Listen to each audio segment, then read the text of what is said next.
আজকে দোকানে প্রচুর কাপড় আসার কারণে আমার অবস্থা খুবই খারাপ হয়ে গেল। সকালবেলা দোকান খুলতে খুলতে দেরি হয়ে গেল, দেখতে পেলাম দোকানে কারেন্ট নেই আর আমারও গরমে অবস্থা খারাপ হয়ে গেল। কিছুক্ষণ পরই দেখলাম দোকানে প্রচুর কাপড় জমে গেছে। আজকে মনে হয় আমার অবস্থা খুবই খারাপ হয়ে যেতে পারে, তাই তাড়াতাড়ি করে দোকানের সব কাপড়গুলো ভিজাতে থাকলাম এক এক করে। কিছুক্ষণ পরেই দেখলাম যে 11:30 বেজে গেছে। এক আঙ্কেল এসে বললো আমাকে 5,000 টাকা বিকাশ করে। তারপরেই গ্রামীণে এসে আমাকে বললো ভাই আজকেই কার্ডের লাস্ট ডেট, তাই 4 পাতা কার্ড নিয়ে নিলাম। কিছুক্ষণ পরে নানু এসে বললো যে তোমার কার্ডের রিচার্জ করা দরকার, তাই কার্ডটা নানু দিল।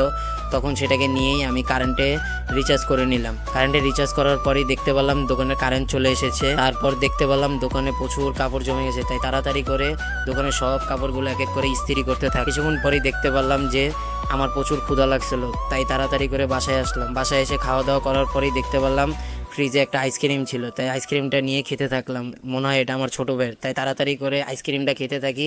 আর আপনারাও সবাই চ্যানেলটিকে সাবস্ক্রাইব করুন। আজকের মতন এই পর্যন্তই।